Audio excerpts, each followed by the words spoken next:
سلامونه او نیکې هیلې لرم چې روغ او جوړ به یاست. په 15 درس کې به درته د ګرامر برخه کې د غږ لرونکو او بې غږه تورو په کلمو کې د استعمال په هکله معلومات وړاندې کړم. د غږ لرونکو تورو استعمال.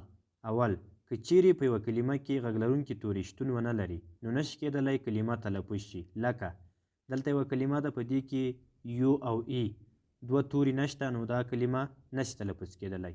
مګر که غږ لرونکي توري ور اضافه کړو نو بیا په اسانۍ سره تلفظ کیږي. نو دغه کلمې ته موږ اوس یو او ای دوه غږ لرونکي توري ور اضافه کوو، نو دا کلمه به راسي سټوډنټ. سټوډنټ معنا شاګرد.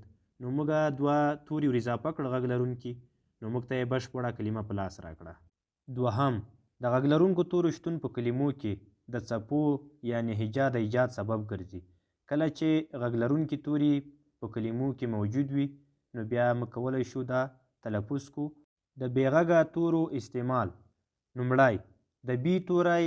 دا توری د بي غږ لري. د کلمو په منځ کې د ټي نه مخکې او د کلمو په اخر کې د ام توري څخه وروسته نه تلفظ کیږي. لکه ډیټ، په دې کې چې دا بي د ټي نه د مخه ده نو دلته بي نه تلفظ کیږي.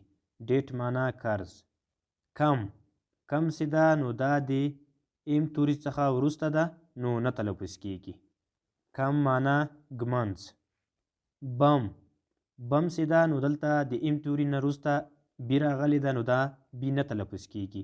بم معنا خپله بم، ناچاو توکي. باربر، سلماني، بوک، کتاب. په دې دوو لغاتو یا کلمو کې ام او ټي توري نه دي راغلي نو بي تلفظ کیږي. دوهم، د سی توری. دا توری د سین او کاف غږ ورکوي. کله چې له سی وروسته آی ای وای راشي په سین تلفظ کیږي او له آی ای وای پرته په کاف تلفظ کیږي. ځینې وخت که د ایس سی توری راشي نو دا سین غږ ورکوي، ځکه د سی مخې ته د آی ای وای توری وي. لکه کوک، اشپز. نو د سی توري نه وروسته آی ای وای توري نه دي راغلي، ځکه کاف تلفظ کیږي. دوهم، بایسیکل، بایسکل. نو دې کلمه یا لغات کې د سی نه وروسته وای راغلی ده نو دلته په سین تلفظ کیږي. بایسیکل. سنټر، مرکز. نو دلته د سی توري مخکې ای راغلی نو ځکه په سین تلفظ کیږي. سنټر، مرکز. سیټي، ښار. نو دلته د سی توري مخکې آی راغلی ده نو ځکه په سین تلفظ کیږي. کار. دلته نو آی ای وای کوم توری نشته د سی مخکې نو کاف تلفظ کیږي. کار. موټر. نوټ، کله چې د کا توري نه مخکې د سی توری راغلی وي نو دلته د سی غږ نه ورکوي. لکه بک، ملاتړ کول. سیک، لوټل یا چورکول او سیک، ناروغي، مریضي. دریم، د ډي توری. دا توری د دال او ډال غږ ورکوي. که چیرې له ډي وروسته جې یا جي راشي نو دا ډي توري اواز نه ورکوي. لکه بریج، پل.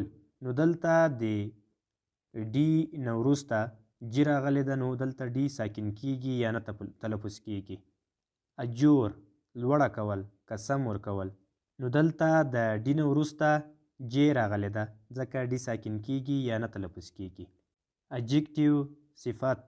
نو دلته د ډي نه وروسته جې راغلی ده ځکه ډي ساکن یا نه تلفظ کیږي. ډسکلوز، ښکاره کول.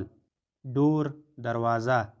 په دې دوو کې چې ده د ډي نه وروسته جې یا جي نه ده راغلی نو ځکه دا تلفظ کیږي، ډي نه ساکن کیږي.